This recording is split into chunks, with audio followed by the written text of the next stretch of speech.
ವೇದಿಕೆಯ ಮೇಲಿರುವ ಎಲ್ಲ ಪೂಜ್ಯ ಸ್ವಾಮೀಜಿಯವರೇ, ಮುಖ್ಯವಾಗಿ ಈ ಸರ್ವೋದಯ ಚಿಂತನೆಯನ್ನು, ಚಳವಳಿಯನ್ನು ಈ ಕಾಲದಲ್ಲಿ ಮುನ್ನಡೆಸ್ತಾ ಇರುವಂಥ ಸಾಣೇಹಳ್ಳಿಯ ಪಾಂಡವಮಟ್ಟಿಯ ಗುರುಗಳೇ ಮತ್ತು ಈ ಚಳವಳಿಯಲ್ಲಿ ನಮ್ಮನ್ನೆಲ್ಲ ಒಂದು ರೀತಿಯಲ್ಲಿ ಭಾಳ ಜವಾಬ್ದಾರಿಯಿಂದ ಕರ್ಕೊಂಡು ಹೋಗ್ತಾ ಇರುವಂಥ ಮಹಿಮಾ ಪಟೇಲ್ ಅವರೇ, ವೇದಿಕೆಯ ಮೇಲಿರುವ ಎಲ್ಲ ಗಣ್ಯರೇ, ಹಾಗೂ ಇಷ್ಟೊತ್ತು ಮಾತನಾಡಿದಂಥ ಗಾಯತ್ರಿ ಮೇಡಮ್ ಅವರೇ, ನಮ್ಮನ್ನೆಲ್ಲ ಒಂದು ಸೂತ್ರಧಾರನ ಹಾಗೆ ಕಟ್ಟಿ ಹಾಕಿರುವ ಶಿವನಕೆರೆ ಬಸವಲಿಂಗಪ್ಪ ಅವರೇ, ಮತ್ತು ನಮಗೆ ಒಂದು ಆದರ್ಶದ ಚಿಂತನೆಗಳನ್ನು ತೋರಿಸ್ಕೊಡ್ತಾ ಇರುವಂಥ ಹಿರಿಯರಾದಂಥ ಜಯದೇವ್ ಅವರೇ, ಮತ್ತು ಕೃಷ್ಣಮೂರ್ತಿ ಅನೂರವರು, ಬೆಂಗಳೂರಿನಿಂದ ನನ್ನನ್ನು ಜೊತೆಗೆ ಬಂದಂಥವರು ಪರಿಸರ ಈಶ್ವರ್ ಪ್ರಸಾದ್, ನಮ್ಮ ರವಿ ಕೃಷ್ಣಾರೆಡ್ಡಿ. ಒಂದು ರೀತಿಯಲ್ಲಿ ರಾಜಕೀಯ ಬದಲಾವಣೆಯನ್ನು ತರಬೇಕು ಅಂತ ನಾವೇನು ಬರೀ ಬಾಯಲ್ಲಿ ಹೇಳ್ತಾ ಇದ್ದೀವಿ, ಅದನ್ನು ನಿಜವಾಗ್ಲೂ ಕಾರ್ಯರೂಪಕ್ಕೆ ತರೋದಕ್ಕಾಗಿ ಏಕಾಂಗಿಯಾಗಿ ಹೋರಾಟ ಮಾಡ್ತಿರುವ ಮಿತ್ರರು. ಎಲ್ಲೋ ಅಮೆರಿಕಾದಲ್ಲಿ ಸುಖವಾಗಿ ಸಾಫ್ಟ್ವೇರ್ ಇಂಜಿನಿಯರ್ ಆಗಿ ಇರ್ಬೋದಾಗಿತ್ತು, ಆದರೆ ಎಷ್ಟು ಕಷ್ಟಪಟ್ಟವರು. ಈ ನಮಗೆ ಗಾಬರಿ ಆಗುತ್ತೆ, ಇದನ್ನು ಬದಲಾಯಿಸಕ್ಕೆ ಸಾಧ್ಯವಾ ಅಂಥೇಳಿ. ಹೌದು, ನಾನು ಬದಲಾಯಿಸ್ತೀನಿ ಅಂತ ರವಿ ಕೃಷ್ಣಾರೆಡ್ಡಿ ಹಠ ಮಾಡಿ ಹೊರಟಿದ್ದಾರಲ್ಲ, ನಿಜವಾಗ್ಲೂ ಒಬ್ಬೊಬ್ಬರು ಈ ಥರ ನಿಂತರೂ ಸಾಕು. ಆಮೇಲೆ ನಮ್ಮ ಡಾಕ್ಟರ್ ಸೋಮಶೇಖರಪ್ಪನವರು, ಭಾಳ ಜನ ಎಲ್ಲ ಸ್ನೇಹಿತರು ತಾವೆಲ್ಲರೂ ಇಲ್ಲಿದ್ದೀರಿ. ಇವತ್ತು ಕೊನೆಯ ದಿನ, ಈ ಸರ್ವೋದಯದ ನಡಿಗೆ ಇದೆಯಲ್ಲ, ಇದು ಕೊನೆಯ ದಿನ. ಕಳೆದ 3-4 ದಿವಸಗಳಿಂದ ಇದು ನಡೀತಾ ಇದೆ. ಪ್ರತಿ ದಿವಸ ಕೆಲವು ಉಪನ್ಯಾಸಗಳು ಏರ್ಪಾಟಾಗ್ತಾ ಇದ್ದಾವೆ, ಅವೆಲ್ಲ ನೀವು ನೋಡ್ತಾ ಇದ್ದೀರಿ. ಸಾವಿರಾರು ಜನ ಈ ನಡಿಗೆಯಲ್ಲಿ ಸ್ವಾಮೀಜಿಗಳ ಜೊತೆಗೂಡಿರುವಂಥದ್ದು ಇದೆಯಲ್ಲ, ಇದೊಂದು ಸಾಂಕೇತಿಕ ಅರ್ಥಪೂರ್ಣವಾದದ್ದು ಅಂತ ನನಗೆ ಅನಿಸುತ್ತೆ. ಇದು ಸಾಮಾನ್ಯವಾದ ನಡಿಗೆ ಅಲ್ಲ. ಆಯಿತು, ಇಲ್ಲೆಲ್ಲೋ ಈ ದಾವಣಗೆರೆ ಜಿಲ್ಲೆ, ಚಿತ್ರದುರ್ಗ ಜಿಲ್ಲೆ, ಶಿವಮೊಗ್ಗ ಜಿಲ್ಲೆ, ಒಂದು 3-4 ಜಿಲ್ಲೆಗಳ ಕೆಲವು ಪಟ್ಟಣಗಳಲ್ಲಿ, ಗ್ರಾಮಗಳಲ್ಲಿ ನಡೀತಾ ಇರುವ ಈ ನಡಿಗೆ ಬಹಳ ಸಾಧಾರಣ ಅಂತ ನಾವು ತಿಳಿಯುವಂಥ ಅಗತ್ಯ ಇಲ್ಲ. ಇದು ಇಲ್ಲಿಂದ ಶುರುವಾಗಿರೋ ನಡಿಗೆ ಇಡೀ ರಾಜ್ಯವನ್ನ, ಇಡೀ ದೇಶವನ್ನ ವ್ಯಾಪಿಸುವ ಭರವಸೆ ನನಗಂತೂ ಇದೆ. ಇದನ್ನ ಒಂದು ಅರಿವಿನ ನಡಿಗೆ ಅಥವಾ ತಿಳುವಳಿಕೆಯ ನಡಿಗೆ ಅಂತ ಅರ್ಥ ಮಾಡ್ಕೊಳ್ಳೋದಕ್ಕೆ ನಾನು ಪ್ರಯತ್ನ ಪಡ್ತಾ ಇದ್ದೀನಿ. ನೋಡಿ, ನಾವು ನಮ್ಮ ಸದ್ಯದ ಸಮಕಾಲೀನ ಸಮಸ್ಯೆಗಳಿದಾವಲ್ಲ, ಈ ಸಮಸ್ಯೆಗಳನ್ನು ಕುರಿತು ಹೆಚ್ಚು ಮುಖಾಮುಖಿ ಆಗ್ತೀವಿ. ಯಾಕೆಂದ್ರೆ ಅನುಭವಿಸ್ತಾ ಇರ್ತೀವಿ. ಒಬ್ಬ ರೈತ ಕಷ್ಟ ಅನುಭವಿಸ್ತಾನೆ, ಕಾರ್ಮಿಕ ಕಷ್ಟ ಅನುಭವಿಸ್ತಾನೆ, ಸಾಮಾನ್ಯ ಒಬ್ಬ ಶ್ರಮಿಕ, ಕೂಲಿಗಾರ, ಈಗ ಸಮಾಜದ ನಾನಾ ವರ್ಗಗಳಲ್ಲಿ ದುಡಿದು ತಿನ್ನುವ ಜನ ಇದ್ದಾರಲ್ಲ, ಅವರೆಲ್ಲರೂ ಒಂದಲ್ಲ ಒಂದು ರೀತಿಯ ಕಷ್ಟಗಳಿಗೆ ಸಿಗಾಕೊಂಡು ನರಳುತ್ತಾ ಇರ್ತಾರೆ. ಆ ಕಷ್ಟಗಳಿಗೆ ಕಾರಣ ಬೇರೆ ಯಾರೋ ಇರಬಹುದು ಅನ್ನುವಂಥ ಯೋಚನೆ ಇರುತ್ತೆ. ನಾವೇ ಸ್ವತಃ ಎಷ್ಟು ಆ ಕಷ್ಟಗಳಿಗೆ ಕಾರಣರಾಗಿದ್ದೀವಿ. ನಮ್ಮ ಶಿಕ್ಷಣ ವ್ಯವಸ್ಥೆ ಕೆಡೋದಕ್ಕೆ, ರಾಜಕೀಯ ವ್ಯವಸ್ಥೆ ಕೆಡೋದಕ್ಕೆ, ಕೃಷಿ ಕೆಡೋದಕ್ಕೆ, ಅಥವಾ ಬೇರೆ ಯಾವುದಾದ್ರೂ ಪರಿಸರ ಮತ್ತೊಂದು ಇವೆಲ್ಲವೂ ಕೆಡೋದಕ್ಕೆ ನಾವೇ ವೈಯಕ್ತಿಕವಾಗಿ ಎಷ್ಟು ಕಾರಣ ಆಗಿದ್ದೀವಿ ಅನ್ನೋದ್ರ ಬಗ್ಗೆ ನಾವು ಯೋಚನೆ ಮಾಡಕ್ ಹೋಗಲ್ಲ. ನಾವೇ ಅದನ್ನು ಯೋಚನೆ ಮಾಡಿದ್ರೆ ಗೊತ್ತಾಗುತ್ತೆ. ಹೋಗ್ಲಿ, ನಾವಾದ್ರೂ ಆಯ್ತು, ನಾವು ತೀರಾ ಅಸಹಾಯಕರಾಗಿದ್ದೀವಿ, ನಾವೇನು ಮಾಡೋಕ್ಕಾಗಲ್ಲ ಅನ್ನೋಂತಾದ್ರೆ ಪರವಾಗಿಲ್ಲ. ಒಂದು ಪ್ರಜ್ಞೆಯನ್ನಾದ್ರೂ ನಾವು ಬೆಳೆಸ್ಕೋಬೇಕಾಗುತ್ತೆ. ಇದಕ್ಕೆಲ್ಲ ಕಾರಣವಾಗಿರುವ ಹಿನ್ನೆಲೆ ಯಾವುದು ಅನ್ನುವಂಥದ್ದನ್ನು ನಾವು ಗಮನಿಸಬೇಕಾಗ್ತದೆ. ಅದು ಬಹಳ ಮುಖ್ಯ. ಇವತ್ತು ನಮ್ಮ ದೇಶದ ಸಂವಿಧಾನವನ್ನೇ ಬದಲಾಯಿಸಿ ಹಿಂದೂ ಸಂವಿಧಾನವನ್ನು ಜಾರಿಗೆ ತರ್ತೀವಿ ಅಂತ ಹೇಳ್ತಾರೆ. ಮೊನ್ನೆ ಸ್ವಾಮೀಜಿಯವರು ಪಂಡಿತಾರಾಧ್ರು ಬಹಳ ಚೆನ್ನಾಗಿ ಒಂದು ಸಭೆ ಒಳಗಡೆ ಅದಕ್ಕೆ ಉತ್ತರ ಕೊಟ್ಟಿದ್ದಾರೆ. ಅದನ್ನು ವಿವರಿಸಿ ಹೇಳಕ್ ಹೋಗಲ್ಲ ನಾನು. ಹೀಗೆ ಹೊರಟಿದಾರಲ್ಲ, ಅದಕ್ಕೆ ಎಷ್ಟು ಧೈರ್ಯ ಅವರಿಗೆ. ಕಳೆದ 75 ವರ್ಷಗಳಿಂದ ನಾವು ಅನುಭವಿಸ್ತಾ ಇರುವ ಸ್ವಾತಂತ್ರ್ಯ, ಸಮಾನತೆ, ಸೌಹಾರ್ದತೆ ಇವೆಲ್ಲವೂ ಇದಾವಲ್ಲ, ಇವು ಸಾಮಾನ್ಯವಾಗಿ ಹುಡುಗಾಟಿಕೆಯಿಂದ ಬಂದಿರೋದಲ್ಲ. ನಮ್ಮ ಸ್ವಾತಂತ್ರ್ಯ ಹೋರಾಟಗಾರರು, ಬಾಬಾ ಸಾಹೇಬರಂತ ಸಂವಿಧಾನ ಶಿಲ್ಪಿಗಳು, ಗಾಂಧಿಯಂತಹ ಹೋರಾಟಗಾರರು, ಎಷ್ಟೋ ಜನ ತಮ್ಮ ಪ್ರಾಣ ತೆತ್ತು ನಮಗಾಗಿ ತಂದು ಕೊಟ್ಟಿರುವಂತ ಈ ಸಂವಿಧಾನವನ್ನ ಬದಲಾಯಿಸ್ತೀವಿ ಅಂತ ಹೇಳ್ತಾರಲ್ಲ, ಅವ್ರನ್ನ ಈ ದೇಶದ ಜನ ಇಷ್ಟೊತ್ತಿಗೆ ಬಾರ್ಗೋಲ್ ತಗೊಂಡು, ಹಳ್ಳಿ ರೈತರು ಬಾರ್ಗೋಲ್, ನಮ್ಮ ನಂಜನ ಸ್ವಾಮಿಗಳಿದ್ರೆ ಇದೇ ಮಾತು ಹೇಳೋರು, ಬಾರ್ಗೋಲ್ ತಗೊಂಡು ಅಟ್ಟಾಡಿಸ್ಕೊಂಡು ಹೊಡೆದು ಓಡಿಸ್ಬೇಕಾಗಿತ್ತು ದೇಶ ಬಿಟ್ಟ ಆಚೆಗೆ. ಆದ್ರೆ ಅವರು ಇನ್ನೂ ಅದೆಲ್ಲ ಮಾತಾಡ್ಕೊಂಡು ಕೂತಿದಾರಲ್ಲ, ಅದಕ್ಕೆ ಕಾರಣ ಯಾರು? ಬಹುಶಃ ನಾವೇ ಮೌನವಾಗಿರುವಂಥವರೇ ಕಾರಣ ಇರಬಹುದಾ ಅಂತ ಅನ್ಸುತ್ತೆ. ನೋಡಿ ಬಂಧುಗಳೇ, ಯೋಚನೆ ಮಾಡಿ. ನಾನು ಸ್ವಲ್ಪ ಹಿಂದಕ್ಕೆ ಹೋಗ್ತೀನಿ, ಯಾಕೆಂದ್ರೆ ವರ್ತಮಾನದ ಸಮಸ್ಯೆಗಳಿಗೆ ಪರಿಹಾರವನ್ನ ಕೇವಲ ವರ್ತಮಾನದಲ್ಲೇ ಹುಡುಕೋಕ್ಕಾಗಲ್ಲ. ಭವಿಷ್ಯ ಸುಂದರವಾಗಿರಬೇಕು ಅಂದ್ರೆ ವರ್ತಮಾನವನ್ನ ಚೆನ್ನಾಗಿ ಅರ್ಥ ಮಾಡ್ಕೋಬೇಕು. ವರ್ತಮಾನದ ಜೊತೆಗೆ ಭೂತದಲ್ಲಿ ಈ ಸಮಸ್ಯೆಯ ಮೂಲಗಳಿರ್ತಾವಲ್ಲ, ಅಲ್ಲಿಗೆ ಹೋದಾಗ ಇದನ್ನು ಪರಿಹರಿಸ್ಕೊಳ್ಳೋದಕ್ಕೆ, ಭವಿಷ್ಯದಲ್ಲಿ ಸುಖವಾಗಿ ನೆಮ್ಮದಿಯಾಗಿ ನಮ್ಮ ಮುಂದಿನ ಪೀಳಿಗೆ ಬದುಕೋದಕ್ಕೆ ಕಾರಣ ಆಗುತ್ತೆ ಅನ್ನುವ ಒಂದು ನಂಬಿಕೆ ನನಗೆ ಮೊದಲಿಂದಲೂ ಇರೋದ್ರಿಂದ ಹಿಂದೆ ಹೋಗ್ತೀನಿ. ಅದೇ ಅಲ್ಲ, ಅಷ್ಟೇ ಅಲ್ಲ, ನಾವು ಭಾರತೀಯರು, ಕನ್ನಡಿಗರು, ನಾವೆಲ್ಲ ಹೇಗೆ ಅಂತಂದ್ರೆ ಸಾಮಾನ್ಯವಾಗಿ ನಮಗೆ ಒಂದು ಚಾರಿತ್ರಿಕ ವಿಸ್ಮೃತಿ ಎನ್ನುವಂಥದ್ದು ಆವರಿಸಿಕೊಂಡಿರುತ್ತೆ. ಚರಿತ್ರೆಯನ್ನ ಬಹಳ ಬೇಗ, ನೆನ್ನೆಯನ್ನ ಬಹಳ ಬೇಗ ಮರೆತು ಬಿಡ್ತೀವಿ. ನೆನ್ನೆ ನನ್ನ ದೇಶ ಏನಾಗಿತ್ತು, ನನ್ನ ಕರ್ನಾಟಕ ಏನಾಗಿತ್ತು, ನನ್ನ ಭಾಷೆ ಏನಾಗಿತ್ತು, ನನ್ನ ಊರು ಏನಾಗಿತ್ತು, ನನ್ನ ಕುಟುಂಬ ಏನಾಗಿತ್ತು, ನಮ್ಮ ಮನೆ ಏನಾಗಿತ್ತು, ನಾನು ಏನಾಗಿದ್ದೆ ಅನ್ನೋದನ್ನು ಕೂಡ ನಾವು ನೆನ್ನೆಯನ್ನ ಮರೆತು ಬಿಡ್ತೀವಿ. ಆದ್ರೆ ನಮ್ಮ ಹಳ್ಳಿ ಜನ ಮತ್ತೆ ಮತ್ತೆ ಹೇಳೋರು, ನೆನ್ನೆಯನ್ನ, ಹಿಂದಿನದನ್ನ ಮರಿಬೇಡ, ಇಮ್ಮಡಿ ತೊಳೆದರೆ ಒಳಗೆ ಬರಬೇಡ ಅಂತ ಒಂದು ಗಾದೆ ಮಾತೆ ಕಟ್ಕೊಂಡಿದ್ರು ಅದನ್ನ. ಆದ್ರೆ ಯಾಕೆಂದ್ರೆ ನಮ್ಮ ಸ್ವಭಾವ ಅವ್ರಿಗೆ ಗೊತ್ತಿತ್ತು, ಹಿರಿಯರಿಗೆ, ಅದಕ್ಕೆ ಅದನ್ನ ಮತ್ತೆ ಮತ್ತೆ ಹೇಳೋರು. ಹಿಂದಿನದ್ ಮರೆಯೋದ್ರೊಳಗಡೆ ನಾವು ನಿಸ್ಸೀಮರಾಗಿದ್ದೀವಿ. ಆ ಹಿಂದಿನದನ್ನ ಮತ್ತೆ ಮತ್ತೆ ನೆನಪಿಗೆ ತಂದು ಕೊಟ್ಟಾಗ ಮಾತ್ರ ಮುಂದಿನದನ್ನ ಸರಿಯಾಗಿ ನಿರ್ಮಾಣ ಮಾಡೋಕ್ಕೆ ಸಾಧ್ಯ ಆಗುತ್ತೆ. ಇಷ್ಟೆಲ್ಲ ಸಮಸ್ಯೆಗಳು ಆಗಿದಾವಲ್ಲ, ಕಳೆದ 75 ವರ್ಷಗಳಿಂದ ನಾವು ಸಂತೋಷವಾಗಿ ಬದುಕ್ತಾ ಇದೀವಲ್ಲ, ನಮಗೆ ನಮ್ಮ ತಾತರಿಗೆ, ಮುತ್ತಾತರಿಗೆ ಸಿಗದಲೇ ಇರುವ, ನಮ್ಮ ಅಜ್ಜಿದಿರಿಗೆ ಸಿಗದಲೇ ಇರುವ ಶಿಕ್ಷಣ ಇವತ್ತು ನಮಗೆ ಸಿಗ್ತಾ ಇದೆಯಲ್ಲ, ಇದಕ್ಕೆ ಕಾರಣವಾದ ಸಂವಿಧಾನವನ್ನ ಬದಲಾಯಿಸ್ತೀವಿ ಅಂತ ಹೇಳೋರು ಯಾವ ಆಧಾರದ ಮೇಲೆ ಹೇಳ್ತಾ ಇದ್ದಾರೆ? ಸ್ವಲ್ಪ ಹಿಂದಕ್ಕೆ ಹೋದ್ರೆ ನಿಮಗೆ ಗೊತ್ತಾಗುತ್ತೆ. ರಾಜಕೀಯದೊಳಗಡೆ ಅಥವಾ ಅಧಿಕಾರಿ ವಲಯದೊಳಗಡೆ ಆಡಳಿತದಲ್ಲಿ ಭ್ರಷ್ಟಾಚಾರ ನಡೀತಾ ಇದೆಯಲ್ಲ, ಈ ಭ್ರಷ್ಟಾಚಾರಕ್ಕೆ ಕಾರಣ ಯಾರು ಅನ್ನುವಂಥದ್ದು ನಾವು ಅರ್ಥ ಮಾಡ್ಕೋಬೇಕಾಗ್ತದೆ. ಇವತ್ತು ನಾವು ನಮ್ಮ ರಾಜಕಾರಣಿಗಳೆಲ್ಲೋ ಲಂಚ ತಗೊಂಡ್ರು, ಇನ್ನೇನೋ ಮಾಡಿದ್ರು ಅಂತಂದ್ರೆ ಅವ್ರ ಮೇಲೆ ಅಟ್ಯಾಕ್ ಮಾಡ್ತೀವಿ, ನಿಜ. ಆದ್ರೆ ಇವರಿಗೆ ಲಂಚ ತಗೊಳ್ಳುವ ಗುಣವನ್ನ ಇವರ ರಕ್ತದೊಳಗೆ ಕಲಿಸಿಕೊಟ್ಟವ್ರು ಯಾರು? ಅವ್ರನ್ನ ಹುಡುಕ್ಬೇಕು ತಾನೆ. ಅವ್ರನ್ನ ಸರಿಯಾಗಿ ನಾವು ನೋಡ್ಕೊಂಡ್ರೆ ಇವರನ್ನು ಸರಿ ಮಾಡೋದಕ್ಕೆ ಸಾಧ್ಯ ಆಗುತ್ತೆ. ಇವ್ರಿಗೆ ಪಾಠ ಹೇಳ್ಕೊಟ್ಟಿರೋ ಗುರುಗಳನ್ನೇ ಬಿಟ್ಟುಬಿಟ್ಟು ಇವ್ರನ್ನೇ ಹಿಡ್ಕೊಂಡು ನಾವು ಬಡಿತಾ ಇದ್ರೆ ಆಗೋದಿಲ್ಲ. ಇವತ್ತು ಕೇವಲ ಭ್ರಷ್ಟಾಚಾರ ಇಲ್ಲ, ಎಲ್ಲಾ ಪಕ್ಷಗಳು ಭ್ರಷ್ಟಾಚಾರ ಮಾಡ್ತಾ ಇದ್ದಾವೆ. ಯಾವುದೋ ಒಂದು ಪಕ್ಷ, ಎರಡು ಪಕ್ಷ ಅಲ್ಲ, ಎಲ್ಲಾ ಪಕ್ಷಗಳು ಭ್ರಷ್ಟಾಚಾರ ಮಾಡ್ತಾ ಇದ್ದಾವೆ. ಅದ್ರ ಜೊತೆಗೆ ಒಂದು ಪಕ್ಷ ಭ್ರಷ್ಟಾಚಾರದ ಜೊತೆಗೆ ದುರಾಚಾರವನ್ನ ಮಾಡ್ತಾ ಇದೆ. ಭ್ರಷ್ಟಾಚಾರವನ್ನ ಸಹಿಸ್ಕೊಂಡ್ಬಿಡ್ಬೋದು, ದುರಾಚಾರವನ್ನ ಸಹಿಸೋದಕ್ಕೆ ಸಾಧ್ಯ ಇಲ್ಲ. ನಿಮ್ಗೆ ನೋಡಿ, ಇವತ್ತ ಒಬ್ಬ ರಾಜಕಾರಣಿಯೋ ಅಧಿಕಾರಿಯೋ ಲಂಚ ತಗೊಂಡಂದ್ರೆ ಲೋಕಾಯುಕ್ತ ದಾಳಿ ಆಗುತ್ತೆ, ಆತ ಪೊಲೀಸ್ನವ್ರು ಹೋಗ್ತಾರೆ, ಜೈಲಿಗೆ ಹಾಕ್ತಾರೆ, ಮತ್ತು ಟಿವಿಲೆಲ್ಲ ಬರುತ್ತೆ. ಈಗ ವಾಟ್ಸಾಪ್, ಫೇಸ್ಬುಕ್ ಇವೆಲ್ಲ ಇರೋದ್ರಿಂದ ಎಲ್ಲ ಸಾಮಾಜಿಕ ಜಾಲತಾಣಗಳಲ್ಲಿ ಅವರ ಯೋಗ್ಯತೆ ಬಯಲಾಗುತ್ತೆ. ಆದರೆ ಒಂದು ಕಾಲದೊಳಗಡೆ ಭ್ರಷ್ಟಾಚಾರ ಮಾಡೋರ ಬಗ್ಗೆ ಏನು ಗೊತ್ತೇ ಆಗ್ತಾ ಇರಲಿಲ್ಲ. ಹೆಂಗೆ ಹೇಳೋದು ಇದನ್ನ? ಸುಮ್ಮನೆ 800 ವರ್ಷದ ಹಿಂದಿನ ಸತ್ಯಕ್ಕನ ವಚನವನ್ನು ನೆನಪು ಮಾಡ್ಕೊಳ್ಳಿ, ಗೊತ್ತಾಗುತ್ತೆ. ಲಂಚ ವಂಚನೆಗೆ ಕೈಯಾನದ ಭಾಷೆ ಅಂತ ಸತ್ಯಕ್ಕ, ಒಬ್ಬ ಬೀದಿಯಲ್ಲಿ ಕಸ ಗುಡಿಸುವ ಮಹಿಳೆ ಹೇಳ್ತಾಳೆ, ನನ್ನ ಭಾಷೆ ಎಂತದ್ದು ಅಂತಂದ್ರೆ ಜೀವನ ಅಲ್ಲ, ಭಾಷೆಯೇ ಅವಳಿಗೆ ಜೀವನ ಆಗಿತ್ತು. ಭಾಷೆ ಎಷ್ಟು ದೊಡ್ಡದು ಅನ್ನುವಂಥದ್ದನ್ನ ಸತ್ಯಕ್ಕನ ಮಾತಿನಲ್ಲಿ ನಾವು ಅರ್ಥ ಮಾಡ್ಕೋಬೇಕಾಗಿದೆ. ಲಂಚ ವಂಚನೆಗೆ ಕೈಯಾನದ ಭಾಷೆ ನಂದು. ಲಂಚ ವಂಚನೆಗಾಗಿ ನಾನು ಯಾವತ್ತೂ ಯಾರ ಮುಂದೆನೂ ಏನು ಮಾಡೋಕ್ಕಾಗಲ್ಲ, ಹೋಗಲ್ಲ ನಾನು ಅನ್ನುವಂಥ ಮಾತನ್ನ ಆಕೆ ಹೇಳ್ತಾಳೆ. ಅದು ಒಂದೇ ಮಾತಾಗಿ ನಮ್ಗೆ ಕೇಳಿಸುತ್ತೆ. ಆ ಕಾಲದ ಶರಣ ಚಳುವಳಿ ಆ ತರದ ಚಿಂತನೆಯನ್ನ ತಗೊಂಡು ಹೋಗಿತ್ತು. ಆದ್ರೆ ಆ ನಂತರ ಶರಣ ಚಳುವಳಿಯನ್ನ ನಾಶ ಮಾಡಿದ್ರಲ್ಲ, ಆ ನಾಶ ಮಾಡಿದ್ರ ಬಗ್ಗೆ ನಾವು ಯಾಕೆ ಇಲ್ಲಿವರೆಗೆ ಏನು ಯೋಚನೆ ಮಾಡ್ತಾ ಇಲ್ಲ? ಬಸವಾದಿ ಶರಣರು 1,96,000 ಜನ ಅಂತ ಹೇಳ್ತಾರೆ, ಎಷ್ಟು ಜನ ಇದ್ರು ಏನೋ ಗೊತ್ತಿಲ್ಲ ನನಗೆ. ಆದ್ರೆ ಅಷ್ಟೊಂದು ಜನರ ಹತ್ಯೆ ಆಯ್ತಲ್ಲ, ಎಲ್ಲ ಜಾತಿಯವರು, ಎಲ್ಲ ಸಮುದಾಯದವರು, ಎಲ್ಲ ಭಾಗದಿಂದ ಬಂದಿದ್ದ ಶರಣರು ಮತ್ತು ಹಿಂದುಳಿದ ವರ್ಗಗಳಿಗೆ, ಶೂದ್ರ ಸಮುದಾಯಗಳಿಗೆ, ದಲಿತ ಸಮುದಾಯಗಳಿಗೆ ಸೇರಿದ್ದ ಶರಣರು, ಮುಖ್ಯವಾಗಿ ಮಹಿಳೆಯರು ಆ ಚಳುವಳಿಯನ್ನು ಕಟ್ಟಿ ಮುನ್ನಡೆಸಿದ್ರು.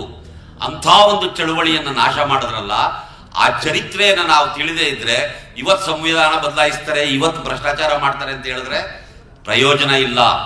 ಅದನ್ನ ನಾವು ಅರ್ಥ ಮಾಡ್ಕೋಬೇಕಾಗಿದೆ. ಇವರ ಭ್ರಷ್ಟಾಚಾರ ಎಷ್ಟು ಸುದೀರ್ಘವಾಗಿತ್ತು, ಎಷ್ಟು ಗಟ್ಟಿಯಾಗಿತ್ತು ಅನ್ನೋದನ್ನ ನಮ್ಮಲ್ಲಿ 15ನೇ ಶತಮಾನದ ಒಬ್ಬ ಕನ್ನಡದ ಮಹಾಕವಿ ಇದ್ದಾನೆ. ನಾನು ಅನೇಕ ಕಡೆ ಹೇಳಿದ್ದೀನಿ, ಈಗ ನಿಮಗೂ ಹೇಳ್ತೀನಿ. ಕುಮಾರವ್ಯಾಸ ಅಂತ ಅವನ ಹೆಸರು. ಅವನು ಗದಗಿನ ಕೋಳಿವಾಡದಲ್ಲಿದ್ದಂಥ ಒಬ್ಬ ಶಾನುಭೋಗ.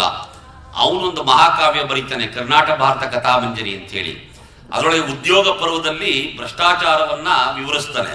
ಆ ಭ್ರಷ್ಟಾಚಾರ ಹೇಗ್ ನಡೀತದೆ ಅಂತ ಹೇಳ್ತಾನೆ ಅಂದ್ರೆ, ದುರ್ಯೋಧನನ ಆಸ್ಥಾನದಲ್ಲಿ ಅದನ್ನೆಲ್ಲ ಮಾಡ್ತಾ ಇದ್ರು ಅಂತ ಹೇಳ್ತಾನೆ. ಆದರೆ ಅವನು ದುರ್ಯೋಧನ ಆಸ್ಥಾನವನ್ನ ಕಂಡಿದ್ನೋ ಇಲ್ಲೋ ಗೊತ್ತಿಲ್ಲ. ಅವನಿಗೆ ಗೊತ್ತಿದ್ದು ವಿಜಯನಗರದ ಆಸ್ಥಾನ, ಕೃಷ್ಣದೇವರಾಯನ ಆಸ್ಥಾನ. ಕೃಷ್ಣದೇವರಾಯನ ಆಸ್ಥಾನದಲ್ಲಿ ಎಂತೆಂಥ ಭ್ರಷ್ಟಾಚಾರಿಗಳು, ದುರಾಚಾರಿಗಳು ಇದ್ರು ಅನ್ನೋದನ್ನ ಆ ಉದ್ಯೋಗ ಪರ್ವದಲ್ಲಿ ಬರೀತಾನೆ. ಅದನ್ನ ಅರ್ಥ ಮಾಡ್ಕೊಂಡ್ರೆ ಗೊತ್ತಾಗುತ್ತೆ ಈ ಭ್ರಷ್ಟಾಚಾರದ ಮೂಲ ಎಲ್ಲಿದೆ. ಅವನು ಏನ್ ಹೇಳ್ತಾನೆ ಗೊತ್ತಾ, ಅಂದ್ರೆ ಕೃಷ್ಣ ಸಂಧಾನಕ್ಕಾಗಿ ಹೋದಂತ ಸಂದರ್ಭದಲ್ಲಿ ದುರ್ಯೋಧನನ ಆಸ್ಥಾನದಲ್ಲಿ ಯಾರ್ಯಾರಿದ್ದಾರೆ ಅಂತ ಆ ಕಡೆ ಈ ಕಡೆ ನೋಡ್ಕೊಂಡು ಹೋಗ್ತಾನೆ.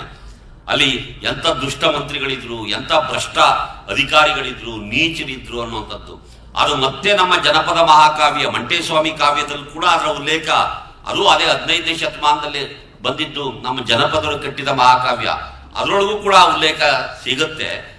ಈ ಇಲ್ಲಿ ಕೃಷ್ಣಮೂರ್ತಿ ಅನ್ನೋರು ಇದ್ದಾರೆ, ಅವ್ರಿಗೆ ಇಂಥದ್ರೊಳಗೆಲ್ಲ ಬಹಳ ದೊಡ್ಡ ಪಾರಂಗತತೆಯನ್ನು ಇಟ್ಕೊಂಡಿರುವಂಥವ್ರು. ಅವನು ಉದ್ಯೋಗ ಪರ್ವದಲ್ಲಿ ಇವನು ಹೋಗ್ಬೇಕಾದ್ರೆ ನೋಡಿದ್ದು ಕರಗುಪಿತ ಲೋಲುಪರು ಲಂಚದ ಪರಮಜೀವನ ಜಾಣರು ಸಿರಿಕರ್ಣದವರು ಮೆರೆದರು ಆ ರಾಜಸಭೆಯೊಳಗೆ ಅಂತ ಕುಮಾರವ್ಯಾಸ ಬರೀತಾನೆ. ಏನದು ಕರಗುಪಿತ ಲೋಲುಪರು? ಕರ ಅಂತಂದ್ರೆ ಕೈ, ಗುಪಿತ ಅಂದ್ರೆ ಟೇಬಲ್ ಕೆಳಗಡೆ, ಗುಪ್ತವಾಗಿ ಟೇಬಲ್ ಕೆಳಗಡೆ ಕೈ ಇಟ್ಟು ಕರಗುಪಿತ ಲೋಲುಪರು, ಅದನ್ನೇ ಲೋಲುಪತೆಯನ್ನಾಗಿ ಮಾಡಿಕೊಂಡ ಲಂಚದ ಪರಮ ಜೀವನ ಜಾಣರು. ಇದೇ ಶಬ್ದವನ್ನ ಕುಮಾರವ್ಯಾಸ ಬರೀತಾನೆ. ಅವ್ರು ಯಾರು? ಅವನು ನಿಮ್ಗೆ ಅರ್ಥ ಆಗಿರ್ಬೇಕು ಇಷ್ಟೊತ್ತಿಗೆ. ಅವನು ಶಾನ್ಭೋಗ ಆಗಿದ್ದವನು, ಒಂದು ರಾಜಕೀಯ ಆಡಳಿತ ವ್ಯವಸ್ಥೆಯಲ್ಲಿ ಒಂದು ಭಾಗವಾಗಿದ್ದಂಥ ವ್ಯಕ್ತಿ. ಅವನು ಹಳ್ಳಿ ಜನರ ಜೊತೆಲಿದ್ದ, ರಾಜಸ್ಥಾನಕ್ಕೆ ಹೋಗಿರ್ಲಿಲ್ಲ ಅವನು. ಆದ್ರೆ ಅಲ್ಲಿದ್ದವರೆಲ್ಲ ಇವನಿಗೆ ಗೊತ್ತಿದ್ರು. ದುರ್ಯೋಧನ ಆಸ್ಥಾನದಲ್ಲಿದ್ದವರಲ್ಲ ಅವರು, ಕೃಷ್ಣದೇವರಾಯನ ಆಸ್ಥಾನದಲ್ಲಿದ್ದವರು. ಇಂಥವರ ಕಾರಣದಿಂದಾಗಿ ವಿಜಯನಗರ ನಾಶ ಆಗುತ್ತೆ ಎನ್ನುವ ಮುನ್ಸೂಚನೆಯನ್ನ ದಾರ್ಶನಿಕನಾಗಿ ಕುಮಾರವ್ಯಾಸ ಕವಿ ಕೊಡ್ತೇನೆ. ನಾವೇನ್ ತಿಳ್ಕೊಂಡಿದೀವಿ, ಮುಸಲ್ಮಾನರು ಆದಿಲ್ ಶಾಹಿಗಳು ದಾಳಿ ಮಾಡಿದ್ರು ಅದಕ್ಕೋಸ್ಕರ ನಾಶ ಆಗೋಯ್ತು ಅಂತ ಹೇಳಿ. ಅಲ್ಲ, ವಿಜಯನಗರ ಸಾಮ್ರಾಜ್ಯದಲ್ಲಿದ್ದಂಥ ಭ್ರಷ್ಟ ದುಷ್ಟ ಅಧಿಕಾರಿಗಳು, ಆಡಳಿತಗಾರರ ಕಾರಣಕ್ಕಾಗಿ ನಾಶ ಆಯಿತು ಅನ್ನುವಂಥದ್ದನ್ನ ಕುಮಾರವ್ಯಾಸ ಹೇಳ್ತಾನೆ.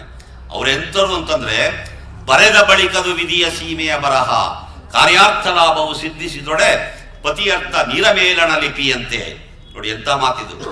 ಆ ಗುಮಾಸ್ತ್ರಿದ್ರಲ್ಲ, ಅವರು ಬರೆದ ಬಳಿಕ ಅದು ಬರದ ತಕ್ಷಣ ಅದೇನಾಗ್ತಾ ಇತ್ತು ಅಂತಂದ್ರೆ ವಿಧಿಯ ಸೀಮೆಯ ಬರಹ, ಹಣೆ ಬರ ಬರ್ದಂಗ್ ಬರಿತಾ ಇದ್ರು. ಗುಮಾಸ್ತ ಹಾಕಿದ ಗೂಟನ ಆನೆ ಬಂದ್ರು ಕೀಳಕಾಯಿ. ಇವತ್ತು ಬನ್ನಿ ಬೆಂಗಳೂರಿನಲ್ಲಿ MS ಬಿಲ್ಡಿಂಗೋ ಅಥವಾ ನಿಮ್ಮೂರುಗಳಲ್ಲಿರ್ಬೋದು, ಅದು ಯಾವ್ದಾದ್ರು ಸರ್ಕಾರಿ ಇಲಾಖೆಯಲ್ಲಿರೋ ಗುಮಾಸ್ತ್ರ ಹತ್ರ ನೀವು ಹೋಗಿ ಕೈಗೆ ಏನು ಹಿಡದೆ ಇದ್ರೆ ನಿಮ್ ಕೆಲಸವನ್ನ ಮಾಡೋದೇ ಇಲ್ಲ. ಆತರ ಬರೆದ ಬಳಿಕದು ವಿಧಿಯ ಸೀಮೆಯ ಬರಹ, ಕಾರ್ಯಾರ್ಥ ಲಾಭವು ಸಿದ್ಧಿಸಿದೊಡೆ. ತನಗೆ ಬರಬೇಕಾದ ಅರ್ಥ ಲಾಭ ಇದೆಯಲ್ಲ, ಅದು ಬಂದ್ಬಿಟ್ರೆ ಪತಿ ಅರ್ಥ ನೀರ ಮೇಲಣ ಲಿಪಿಯಂತೆ. ಪತಿ ಅಂದ್ರೆ ರಾಜ್ಯ, ಅರ್ಥ ಅಂದ್ರೆ ಹಣ. ರಾಜ್ಯದ ಬೊಕ್ಕಸಕ್ಕೆ ಹೋಗಬೇಕಾದ ಹಣ ಪತಿ ಅರ್ಥ ನೀರ ಮೇಲಣ ಲಿಪಿಯಂತೆ, ನೀರಿನ ಮೇಲೆ ಬರೆದ ಅಕ್ಷರದ ಹಾಗೆ ಆಗೋಗ್ತಾ ಇತ್ತು. ಇವ್ರು ಎಂಥವ್ರು ಅಂತಂದ್ರೆ ಇನ್ನೊಂದು ಮಾತು ಬರೀತಾನೆ ಕುಮಾರವ್ಯಾಸ. ಇವ್ರನ್ನ ಫ್ರೆಂಡ್ ಮಾಡ್ಕೊಳ್ಳೋದು ಕಷ್ಟ. ಅವ್ರ ಫ್ರೆಂಡ್ ಹತ್ರನೂ ಬಿಡ್ತಾರೆ ಲಂಚ ಕಿತ್ಕೊಳ್ಳೋರು. ನೀವೇನಾದ್ರು ಏನಯ್ಯ ನಾನೇನು ಗೆಳೆಯ ಆಗಿದ್ದೀನಿ, ಫ್ರೆಂಡ್ ಆಗಿದ್ದೀನಿ, ನಂತವಲೇ ಲಂಚ ಕೇಳ್ತೀಯಲ್ಲ ಅಂತಂದ್ರೆ ಅವ್ರು ಬೇರೆ ರೀತಿಯಲ್ಲಿ ಎದುರಿಸೋರು. ನೋಡಿ, ಒಲಿದರೆ ಒಳಲಂಚದಲ್ಲಿ ಚಿತ್ರಿಸುವವಡಿ. ಒಳಲಂಚ ಅಂತ ಬರೀತಾನೆ ಕುಮಾರವ್ಯಾಸ. ಒಲಿದರೆ ನೀವು ಸ್ನೇಹ ಮಾಡ್ಕೊಂಡ್ರೆ ಒಳಗೊಳಗೆ ಲಂಚ ತಗೊಂಡು ಚಿದ್ರಿಸುವರು, ಒಲಿದರೆ ಒಳಲಂಚದಲ್ಲಿ ಚಿದ್ರಿಸುವರು. ಅಕಸ್ಮಾತ್ ನೀವು ಕೋಪ ಮಾಡ್ಕೊಂಡ್ರೆ ಮುನಿದೊಡೆ ಮಂತ್ರಶಕ್ತಿಯೋಳ್ ಅಳುಕಿಸುವರು. ನೀವೇನಾದ್ರು ಏನೇ ನಾನು ನಿನ್ ಫ್ರೆಂಡು ದನದ ಲಂಚ ತಗೊಳ್ತಿ ಅಂತ ಕೋಪ ಮಾಡ್ಕೊಂಡ್ರೆ ಅವ್ರಿಗೆ ಇನ್ನೊಂದು ಬರೋದು, ಏನದು ಮಂತ್ರ, ಓಂ ಭೂರ್ಭು ಸ್ವಹ ಅನ್ಬಿಡೋರು. ಅದನ್ನ ಕೇಳ್ತಿದ್ದಂಗೆ ಜನ ಅಪ್ಪ ಯಾವ ಮಂತ್ರ ಹೇಳ್ಬೇಡ ತಗಳಪ್ಪ ಲಂಚನ ಅಂತ ಕೊಟ್ಬಿಡೋರು. ಒಲಿದರೆ ಒಳಲಂಚದಲ್ಲಿ ಚಿತ್ರಿಸುವರು, ಮುನಿದೊಡೆ ಮಂತ್ರಶಕ್ತಿಯೋಳು ಅಳುಕಿಸುವರು. ಕುಮಾರವ್ಯಾಸನಂತ ಒಬ್ಬ ಕನ್ನಡದ ಮಹತ್ವದ ಕವಿಯನ್ನ ಕನ್ನಡಿಗರಾದ ನಾವ್ಯಾಕೆ ಓದಿ ತಿಳಿಯಲ್ಲ? ಇದನ್ನ ಸರಿಯಾಗಿ ಓದಿ ತಿಳಿದಿದ್ರೆ, ಬಸವಣ್ಣನವರ ವಚನಗಳನ್ನ ಓದಿ ತಿಳಿದಿದ್ರೆ, ಪಂಪನ ಕಾವ್ಯಗಳನ್ನ ಓದಿ ತಿಳಿದಿದ್ರೆ, ಅಥವಾ ಏನಾದ್ರೂ ಮಾಡಿ ಯಾರಾದ್ರೂ ಕೇಳಾದ್ರೂ ತಿಳಿದಿದ್ರೆ, ನಮಗೆ ನಾವು ನಮ್ಮ ರಾಜಕಾರಣಿಗಳಾಗ್ಲಿ, ನಾವಾಗ್ಲಿ, ಅಧಿಕಾರಿಗಳಾಗ್ಲಿ ಭ್ರಷ್ಟಾಚಾರಿಗಳು ದುರಾಚಾರಿಗಳು ಆಗೋದಕ್ಕೆ ಸಾಧ್ಯ. ಒಂದು ಆದರ್ಶದ ಮನಸ್ಥಿತಿ ನಮ್ಮೊಳಗೆ ಬರುವಂತ ಸಾಧ್ಯತೆ ಇರ್ತಿತ್ತು.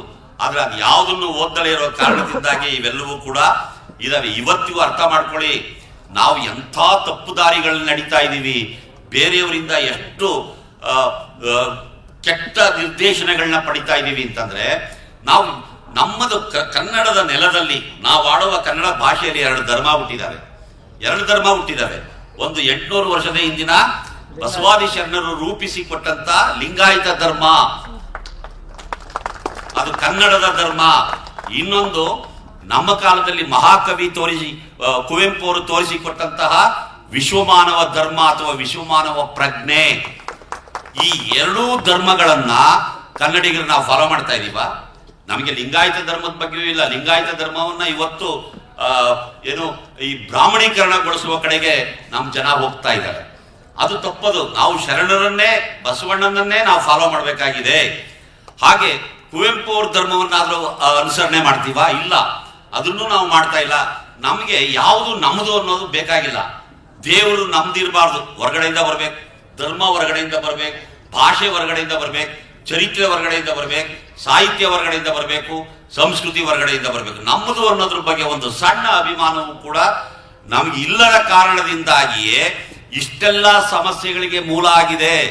ನಮ್ಮದು ಅನ್ನುವ ಒಂದು ಕಿಂಚಿತ್ ಅಭಿಮಾನವನ್ನು ನಾವು ಇಂತಹ ಮೌಲ್ಯಗಳ ಬಗ್ಗೆ ತಾಳಿದ್ರೆ ಎಷ್ಟೋ ಸಮಸ್ಯೆಗಳಿಗೆ ಪರಿಹಾರವನ್ನು ಕಂಡುಕೊಳ್ಳೋದಕ್ಕೆ ಸಾಧ್ಯ ಇದೆ.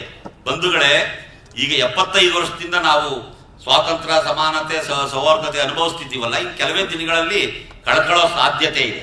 ಅದಂತೂ ನಿಚ್ಚಳವಾಗಿ ನಮಗೆ ಒಂದು ಕೆಟ್ಟ ಸ್ವಪ್ನದ ಹಾಗೆ ಕಾಣಿಸ್ತಾ ಇದೆ. ಅದು ಎಷ್ಟು ಜನಕ್ಕೆ ಈ ಸ್ವಪ್ನ ನೋಡಿ ಬೆಚ್ಚಿ ಬೀಳ್ತಾರೋ ಇಲ್ಲೋ ಗೊತ್ತು. ನಾವೆಲ್ಲ ದಿನ ದಿನ ಬೆಚ್ಚಿ ಬೀಳ್ತಾ ಇದ್ದೀವಿ ಆ ಥರದ ಸ್ವಪ್ನ ನೋಡಿ. ಯಾವಾಗ ನಾವು ಮೊನ್ನೆ 26ನೇ ತಾರೀಕು ಗಣರಾಜ್ಯೋತ್ಸವವನ್ನು ಆಚರಣೆ ಮಾಡಿದ್ವಿ. ಇವತ್ತು ಹುತಾತ್ಮರ ದಿನ, ಗಾಂಧಿಯವರು ಹತ್ಯೆಯಾದ ದಿನ. ಆಗಸ್ಟ್ 15ನೇ ತಾರೀಕು ಸ್ವಾತಂತ್ರ್ಯ ದಿನ. ನಾವೇನ್ ಮಾಡ್ತೀವಿ ಈ ದಿನಗಳಲ್ಲಿ? ಸ್ವಾತಂತ್ರ್ಯ ದಿನ, ಗಣರಾಜ್ಯೋತ್ಸವದಲ್ಲಿ ಹೋಗ್ತೀವಿ, ಬಾವುಟ ಹಾರಿಸ್ತೀವಿ, ಲಾಡು ತಿಂತೀವಿ, ಜನಗಣಮನ ಆಡಿ ಒಂದು ಸಲ್ಯೂಟ್ ಹೊಡೆದು ವಾಪಸ್ ಬರ್ತಾ ಇದ್ವಿ. ಅಲ್ಲಿ ಮುಗೀತು ನಮ್ದು ಸ್ವಾತಂತ್ರ್ಯ ದಿನಾಚರಣೆಯ ಆಚರಣೆ ಅಷ್ಟೇ. ನಮಗೆ ಹೇಳ್ತಾ ಇರ್ತೀವಿ, ನಮಗೆ ಆಗಸ್ಟ್ 15, 1947ನೇ ಇಸ್ವಿಯಲ್ಲಿ ಸ್ವಾತಂತ್ರ್ಯ ಬಂತು ಅಂತ. ಆಯ್ತಪ್ಪ, ಸ್ವಾತಂತ್ರ್ಯ 47ನೇ ಇಸ್ವಿಯಲ್ಲಿ ಬಂತು. ಕಳ್ಕೊಂಡಿದ್ದು ಯಾವಾಗ? ಯಾರಿಗಾದ್ರೂ ಗೊತ್ತಾ ಇದು? ನಾವು ಯಾವಾಗ ಸ್ವಾತಂತ್ರ್ಯ ಕಳ್ಕೊಂಡ್ವಿ? ಗ್ರೀಕರು, ಅಲೆಕ್ಸಾಂಡರ್ ನಮ್ಮ ದೇಶದ ಮೇಲೆ ದಾಳಿ ಮಾಡಿದಾಗ ಸ್ವಾತಂತ್ರ್ಯ ಕಳ್ಕೊಂಡ್ವಾ? ಅಥವಾ ಮೊಘಲರು, ಮುಸಲ್ಮಾನರು ದಾಳಿ ಮಾಡಿದಾಗ ಸ್ವಾತಂತ್ರ್ಯ ಕಳ್ಕೊಂಡ್ವಾ? ಫ್ರೆಂಚರು, ಡಚ್ಚರು, ಪೋರ್ಚುಗೀಸರು, ಬ್ರಿಟಿಷರು ಇವರೆಲ್ಲ ದಾಳಿ ಮಾಡಿ ಈ ದೇಶವನ್ನ ಕೈವಶ ಮಾಡ್ಕೊಂಡ್ರಲ್ಲ, ಅವಾಗ ಸ್ವಾತಂತ್ರ್ಯ ಕಳ್ಕೊಂಡ್ವಾ? ನಮಗೆ ಸ್ವಾತಂತ್ರ್ಯ ಯಾವಾಗ ಕಳ್ಕೊಂಡ್ವಿ ಅನ್ನುವ ಅರಿವೇ ಇಲ್ಲ. ಯಾವಾಗ ಸ್ವಾತಂತ್ರ್ಯ ಕಳ್ಕೊಂಡಿದ್ದೋ ಅನ್ನೋ ಅರಿವೇ ಇಲ್ಲದಲೇ ಇದ್ದ ಮೇಲೆ, ಹೇಗೆ ಕಳ್ಕೊಂಡೋ ಅನ್ನೋ ಅರಿವೇ ಇಲ್ಲದ ಮೇಲೆ ಇನ್ನು ಈ ಸ್ವಾತಂತ್ರ್ಯವನ್ನು ಉಳಿಸ್ಕೊಳ್ಳೋಕೆ ನಮ್ಗೆ ಸಾಧ್ಯ ಇದೆಯಾ? ಅದಕ್ಕೆ ಚರ್ಚಿಲ್ ಮಹಾಶಯ ಹೇಳ್ತಾ ಇದ್ದ, ಈ ಭಾರತೀಯರಿಗೆ ಸ್ವಾತಂತ್ರ್ಯ ಕೊಡೋದ್ರಲ್ಲಿ ಏನು ಪ್ರಯೋಜನ ಇಲ್ಲ, ಇವರು ಯಾವಾಗ ಬೇಕಾದ್ರೂ ಸ್ವಾತಂತ್ರ್ಯವನ್ನ ಕಳ್ಕೊಳ್ತಾರೆ ಅನ್ನೋಂಥ ಮಾತನ್ನು ಚರ್ಚಿಲ್ ಹೇಳ್ತಾ ಇದ್ದ. ಇವತ್ತು ಆ ಸ್ಥಿತಿಗೆ ನಾವು ಬಂದು ನಿಲ್ತಾ ಇದ್ದೀವಿ. ಬಂಧುಗಳೇ, ಈ ತರದ ಒಂದು ಸರ್ವೋದಯ ನಡಿಗೆ, ಚಳುವಳಿ, ಚಿಂತನೆ ಇವೆಲ್ಲ, ಅಥವಾ ನಮ್ಮ ರವಿಕೃಷ್ಣಾರೆಡ್ಡಿ ಅವ್ರ ತರದ ಹೋರಾಟ, ಈಶ್ವರ್ ಪ್ರಸಾದ್ ತರದ ಪರಿಸರದ ಹೋರಾಟ, ಅಷ್ಟೆಲ್ಲ ಜಯದೇವ್ ಅವರು ಇವತ್ತು ಶಿಕ್ಷಣ ವ್ಯವಸ್ಥೆಯ ಕುರಿತು ನಾವೆಲ್ಲ ಯೋಚನೆ ಮಾಡ್ತಾ ಇದ್ದೀವಿ. ಒಂದು ಸರಿ ನಿಮ್ಗೆ ಸಾಧ್ಯ ಆದ್ರೆ ಅವರ ಶಾಲೆಗೆ ಹೋಗಿ ಬನ್ನಿ. ದೀನಬಂಧು ಶಾಲೆ ಎಲ್ಲಿ? ಚಾಮರಾಜನಗರದಲ್ಲಿ. ಆ ಮಕ್ಕಳು ಕನ್ನಡ ಮಾಧ್ಯಮದಲ್ಲಿ ಓದಿರುವ ಮಕ್ಕಳು ಯಾವ ಎತ್ತರಕ್ಕೆ ಬೆಳೀತಾ ಇದ್ದಾರೆ ಅಂದ್ರೆ ಪ್ರಾತ್ಯಕ್ಷಿಕವಾಗಿ ನೋಡಬಹುದು. ಪ್ರಾತ್ಯಕ್ಷಿಕವಾಗಿ ಆ ಮಕ್ಕಳು ಆ ತರದ, ನಾವೇನ್ ಮಾಡಿದೀವಿ, ನಮ್ಮ ಮಕ್ಕಳು ಕನ್ನಡದಲ್ಲಿ ಓದಿದ್ರು ಉದ್ಧಾರ ಆಗಲ್ಲ, ಇಂಗ್ಲಿಷ್ ಮೀಡಿಯಂನಲ್ಲಿ ಓದಿದ್ರೆ ಮಾತ್ರ ಉದ್ಧಾರ ಆಗುತ್ತೆ ಅನ್ನುವ ತಪ್ಪು ಕಲ್ಪನೆಯಲ್ಲಿದ್ದೀವಲ್ಲ ಸ್ವಾಮಿ. ಯಾಕೆ ಈ ತಪ್ಪು ಕಲ್ಪನೆ ನಮಗೆ? ಅಂತ ಪುಣ್ಯಾತ್ಮರನ್ನ ಒಂದ್ಸರಿ ಭೇಟಿ ಮಾಡಿ ಕೇಳಿ. ನಿಮ್ಮ ಮಕ್ಕಳು, ಅವ್ರಿಗೆ ಸ್ವಂತ ಮಕ್ಕಳಿಲ್ಲ, ಸಾವಿರಾರು ಜನ ಬೇರೆಯವ್ರ ಮಕ್ಕಳನ್ನ, ಅನಾಥ ಮಕ್ಕಳನ್ನ ತಗೊಂಡು ಸಾಕ್ತಾ ಇದ್ದಾರೆ ಅವರು. ಅರ್ಥ ಆಯ್ತಾ ನಿಮ್ಗೆ? ಅವ್ರನ್ನ ಕೇಳ್ಬೇಕು ನಾವು, ಹೆಂಗ್ ಸ್ವಾಮಿ ಮಕ್ಕಳು ಬೆಳೆದು ಅಂತ ತೋರಿಸಿದ್ರು. ನಾವೆಲ್ಲ ಹೋಗಿದ್ದಾಗ ಸ್ವಾಮಿಗಳು ಇದ್ರು, ಇಬ್ರು ಸ್ವಾಮಿಗಳು ಅವತ್ತು ಚಾಮರಾಜನಗರಕ್ಕೆ ಬಂದಿದ್ರು. ಮಹಿಮಾ ಪಟೇಲ್ ಕೂಡ ಇದ್ರು. ನೋಡಿ, ಇದನ್ನ ತಿಳಿಯೋದೇ ಇಲ್ವೇ ನಾವು? ನಮ್ಮ ಸೋಮಶೇಖರಪ್ಪ ಅವರು ಕೂಡ ಇದ್ರು. ಇದನ್ನ ತಿಳಿಯೋದೇ ಇಲ್ವೇ? ಯಾರು ಪುಣ್ಯಾತ್ಮರು ಇದೆಲ್ಲ ಏನೇನೋ ಪ್ರಯೋಗ ಮಾಡ್ತಾವ್ರಲ್ಲ, ಅದನ್ನ ತಿಳಿಬೇಕಲ್ವಾ? ರೈತರು ಹೊಸ ಹೊಸ ಆವಿಷ್ಕಾರಗಳನ್ನ ಅನೇಕ ರೈತರು, ಗಾಯತ್ರಿ ಮೇಡಮ್ ಬಹಳ ಚೆನ್ನಾಗಿ ಹೇಳಿದ್ರು. ಮೇಡಮ್ ಏನ್ ಮಾಡ್ಬೇಕು ಗೊತ್ತಾ? ನಮ್ಮ ರೈತರಿಗೆ ಪ್ರಾತ್ಯಕ್ಷಿಕೆಗಳ ಮೂಲಕ ಅವೆಲ್ಲ ವಿವರಿಸಬೇಕಾಗ್ತದೆ. ಖಂಡಿತ ಇವರು ಅನುಕರಣಶೀಲರು. ಬೇರೆಯವ್ರು ಏನ್ ಮಾಡ್ತಾರೋ, ಅಕ್ಕಪಕ್ಕದವ್ರು ಏನ್ ಮಾಡ್ತಾರೋ ಅದನ್ನೇ ನಾವು ಮಾಡಬೇಕು ಅನ್ನುವ ಹಂಬಲವುಳ್ಳವರು. ಹಾಗಾಗಿ ಬೇರೆಯವ್ರು ಮಾಡಿ ಚೆನ್ನಾಗಿದೆ ಅಂತ ಒಂದ್ಸತಿ ನಮ್ಮ ರೈತ ಸಮುದಾಯಕ್ಕೆ ಅನಿಸಿದ್ರೆ ಅವರು ಖಂಡಿತ ನಿಮ್ಮ ದಾರಿಗೆ ಖಂಡಿತ ಬರ್ತಾರೆ ಅನ್ನುವಂಥದ್ದನ್ನ ನಾವು ಅರ್ಥ ಮಾಡ್ಕೋಬೇಕು. ಹೀಗೆ ಅನೇಕ ಸಂಗತಿಗಳ ಮೂಲಕ ನಾವು ಈ ದೇಶವನ್ನ, ಮುಖ್ಯವಾಗಿ ಈ ದೇಶದ ಭವಿಷ್ಯವನ್ನ ಮುಖ್ಯವಾಗಿ ನಮ್ಮ ಮಕ್ಕಳು ಮತ್ತು ಮೊಮ್ಮಕ್ಕಳನ್ನ ಕಾಪಾಡ್ಕೋಬೇಕಾದಂತಹ ಜವಾಬ್ದಾರಿ ನಮ್ಮ ಮೇಲಿದೆ. ಆ ಥರದ ಒಂದು ಕೆಲಸಕ್ಕೆ ತೊಡಗಿರುವ ಎಲ್ಲ ಮಹನೀಯರಿಗೂ ನಾನು ಕೃತಜ್ಞತೆ ಸಲ್ಲಿಸಿ ನನ್ನ ಮಾತುಗಳನ್ನು ಮುಗಿಸ್ತೀನಿ. ನಮಸ್ಕಾರ.